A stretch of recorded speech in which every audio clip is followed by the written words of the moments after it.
When my husband's mom, Catherine, found out my husband had to move abroad for work, she decided we had to leave the house.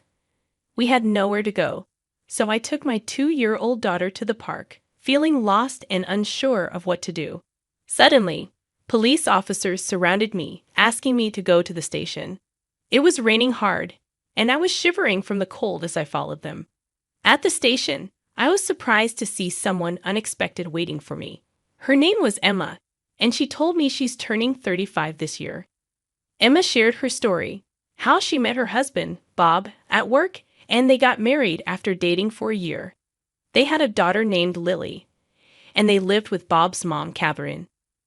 Emma explained that they used to rent a place, but after Catherine's husband died and she started having knee problems, they decided to buy a new apartment and live together. They thought it was better because the apartment had an elevator, which made life easier for Catherine. Buying an apartment was cheaper than a house, and since Bob's job often required travel, they chose somewhere with good transportation access. But even though we bought the house, my husband's transfer was put on hold for a while. However, he still travels a lot for work, even more than other employees.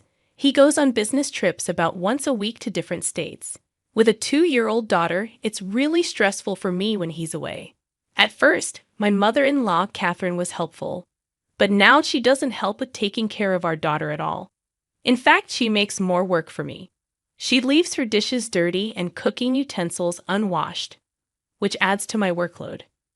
When I ask her to help out, she just apologizes and promises to do better next time. But I've noticed she rinses them when my husband is around, which makes me think she's doing it on purpose to make things difficult for me. Sometimes she'll offer to get something from the store for me, but then later she'll say she actually needed something herself. This happens a lot. I used to think she was just forgetful, or that her bad knees made moving painful for her, so I wanted to help. But now I'm starting to feel like she's intentionally causing problems. I've thought about talking to my husband about it, but he's already stressed from work, and I don't want to add to his burden. This behavior from Catherine has been going on for years, and when I talked to a friend about it, she said it sounds like Catherine is bullying me. She suggested talking to my husband, but I worry that if I do, Catherine, who doesn't have any other family, might end up in a facility. At one point, I thought it would be better to just endure it. However, one day, something happened that changed how I felt. I planned to drop off Lily at my parents' place. They love having Lily over, and sometimes she stays for sleepovers. Thanks for always bringing Lily. We look forward to these visits. Why don't you stay over sometimes too? My mom said. I'd love to, but I'm worried about leaving Catherine alone. I'll head home. Don't spoil Lily with too many toys, I replied. After a brief chat, I decided to return to the apartment where Catherine was waiting. But when I got there, I realized I'd left the keys at home. At first, I was concerned, but then I remembered Catherine was home and decided to ring the intercom. I dialed the room number, but there was no response. I wondered if she had gone out, so I decided to wait outside for a while. But Catherine never returned. After about 2 hours, it got dark, and I followed another resident into the building. Catherine rarely goes out at night, so I was sure she was home. I pressed the intercom button, but still got no response. Eventually, I heard a faint sound from inside, confirming Catherine was indeed there. I tried the intercom a few more times, but she refused to come out. Feeling defeated, I stayed at a nearby motel for the night, planning to return when Bob was back from his business trip.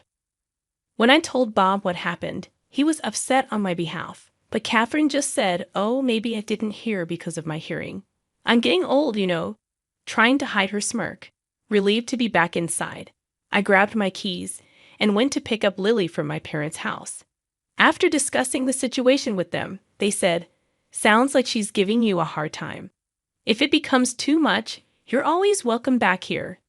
Their comforting words brought tears to my eyes, but in front of Lily, I quickly wiped them away and headed home. For a while, there were no more issues with Catherine.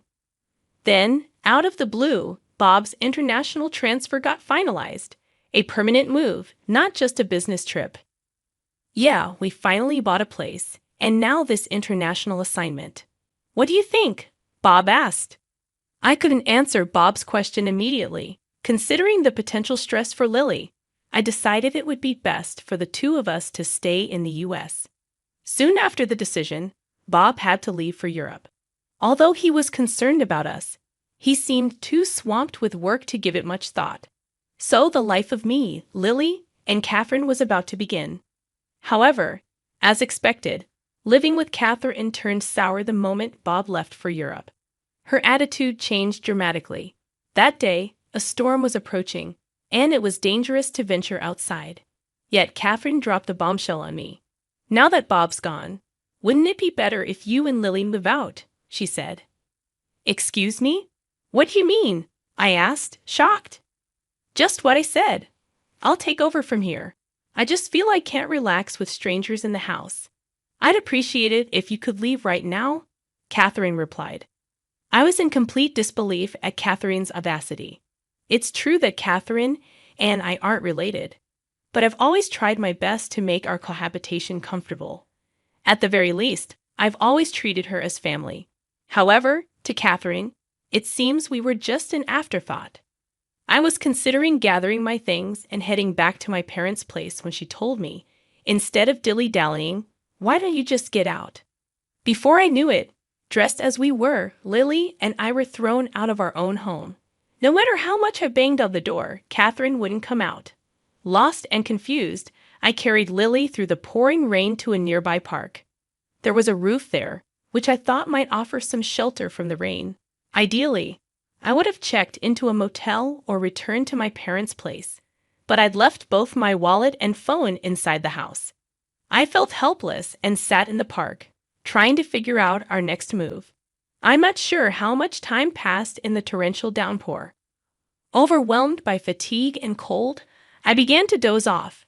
It was already dark, and even though it was summer, the cold was biting, and I feared we might catch a cold. As bad as things were, it seemed the only option was to walk to my parents' home, but it would be a 3-hour walk. As I was contemplating our situation, I saw 2 distant lights approaching. Given the rain, I couldn't see clearly, but the lights belonged to 2 police officers. I thought maybe they could help. But before I could approach, one of them called out to me. Are you Emma? And is this little one Lily? The officer asked. I was surprised the officer knew my name but weakly replied, Yes, that's us. Then the officer said, Please come to the station with us. Why the police station? I wondered if something was amiss. Urged by the officer, Lily, and I got into the patrol car. We were freezing from being out in the rain for so long, but the officers had thoughtfully brought large towels. You might need these. We've got some spare clothes back at the station for you, they said kindly. Wondering why they knew about us and why we were headed to the police station, I inquired, How did you know where to find us? They responded, We'll explain everything once we're back at the station. For now, just try to relax. Exhausted, I soon fell asleep and woke up to find we had arrived at the police station. Following the officers inside, to my surprise, I saw Catherine and my uncle. Uncle, what are you doing here? I asked. He was contacted by Bob. Bob suspected you might be having issues with his mom, and since he's abroad, he wanted me to keep an eye on things for him, my uncle explained. According to my uncle, Bob had spoken to him about this issue. Before he said Bob had requested him to keep an eye on things since he couldn't be there himself, being overseas. It turns out he saw us in the rain earlier today. He was considering taking us in himself, but thought Catherine's behavior was extreme, so he reported to the police. That's why the officers knew our whereabouts and came to get us. Catherine had also been asked to come to the police station. She sat on a sofa glaring at me, seemingly clueless about why she was there. Why do I have to be here? I have a bad knee, you know. If Bob was here, this wouldn't be happening, Catherine complained. But this entire situation was a result of Bob asking my uncle for help. In discussions with the police, there was a high likelihood that the events might have legal implications, hence I was advised to consider hiring an attorney. An attorney? That's an overreaction. I just locked the door, that's all. I didn't do anything else. Catherine defended herself. Do you even realize what you've done? You threw Emma and a little child out in torrential rain. That's not something forgivable. My uncle stood up for us and stated that in fact, I was the rightful owner of the house. That's impossible. Bob is the head of the household. He's the rightful owner. Now that he's not here, it should be mine, Catherine insisted. Catherine was under the impression that Bob was the owner, but she was mistaken. Actually, my uncle runs a real estate business and got us a great deal on a condo. Bob had recommended that the property be put under my name. I was indifferent at the time, but now I'm glad I heeded Bob's advice. Later on, following my uncle's advice, I decided to hire a lawyer. The lawyer said it would be challenging to evict Catherine. Therefore, the best course of action might be to place her in a care facility. Upon hearing this, I immediately called Bob to explain the situation. Bob hadn't anticipated the issue would escalate this much and said he'd like to return from Japan to discuss it properly. He also said he was considering placing Catherine in a facility, unaware of all this. Catherine, despite being at the police station, casually snacked on some crackers. I couldn't return to the house with Catherine, so I decided to take shelter at my parents' place until Bob returned. Bob would be back in a week, giving me time to ponder our next steps. If Bob wouldn't support me, then divorce seemed like the only option. Regret filled me, wishing I had sought advice sooner. A week later, Bob returned from Europe and was at the house with Catherine. So I moved back home from my parents' place.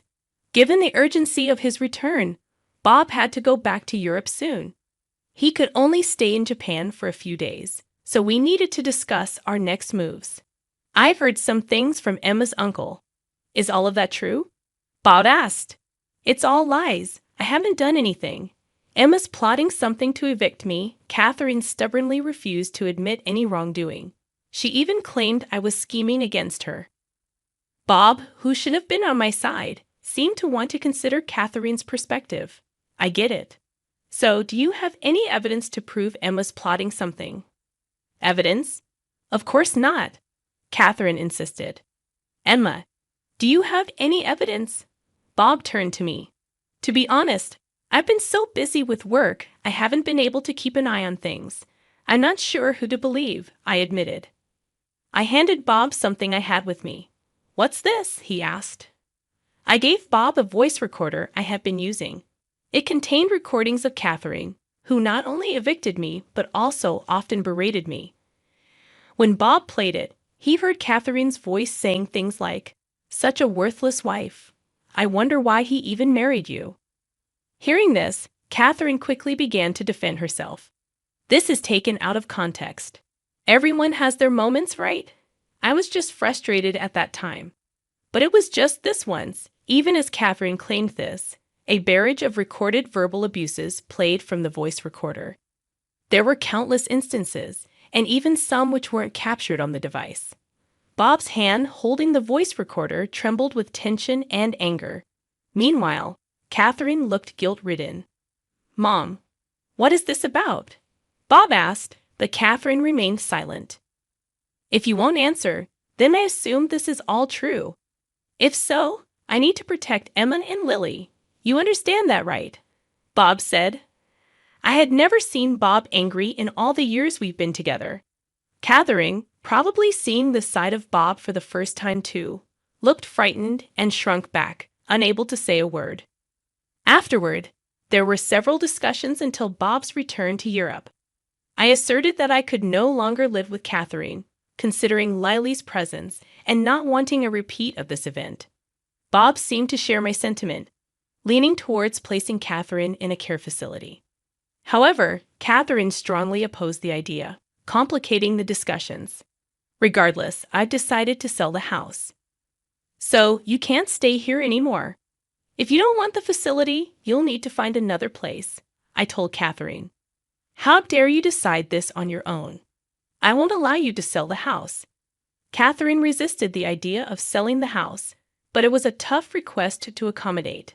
That's because Lily and I had decided to move to Europe. Bob regretted not being more present for his family and wanted to be there for us moving forward. Although I was hesitant about living abroad, knowing Bob would be with us reassured me. Besides, Lily is only 2, and it would be good for her to practice her communication skills in Europe. Therefore, selling the condo, which still had a mortgage, was the only option. If we left it as it was, Catherine would have to cover the mortgage, considering she's on a fixed income. She doesn't have that kind of money given her future prospects. Someone should be around to assist her. Despite our efforts, Catherine was adamant about not moving into a facility. So we had to forcefully place her in one. I'm sorry, but I've got to head back to Europe. Could you handle any procedures required here? Bob asked before heading back. With help from those around me, I managed to finalize Catherine's admission into the facility. The facility staff kept me updated on Catherine's condition, but it seems she's not doing well. It'd be one thing if she were just down, but apparently she's been giving people there a hard time. Before heading to Europe, I went to visit her to see how she was doing, but she lashed out at me, saying, "What's the big idea? Why have you locked me up in this place?" She even vented her frustrations on the staff, complaining, "How can you expect anyone to eat this food? Isn't there something more flavorful? This isn't nearly enough. The beds are uncomfortable, and other residents keep making snide remarks. I'm going to lose my mind in here." When I apologized to the staff, they were very understanding. "It's all good," one of the staff members assured me. "We see this kind of behavior often. Just leave it to us. We'll keep you in the loop. And if anything comes up, we'll give you a ring. So don't you worry." Despite all the harassment I got from her since we used to live together, I couldn't help but feel worried as I headed to Europe. Upon arriving in Paris, Bob met me at the airport, and we headed to the apartment we'd rented. They say rents in Paris are higher than in Texas, but since Bob's company gives him an allowance for housing, we were lucky to find a spacious and affordable place. The neighbors in our building are super friendly and have been very kind to me, even though I don't speak French fluently. Yesterday, a neighbor shared some wine and cheese with me. In return, I gave them some mac and cheese. Meanwhile, I'm gradually learning French along with my daughter Lily. I know there's a limit to self-study, so I've also enrolled in a language school. There are a lot of Americans there, many of whom, like me, are new to France. I've made some friends there and am really enjoying my life in Paris. Back in the States, I had to always be concerned about Catherine, which often prevented me from fully enjoying outings with friends. But here, I can indulge in leisurely lunches just the way I like. The only concern right now is Lily. She's still too young for kindergarten.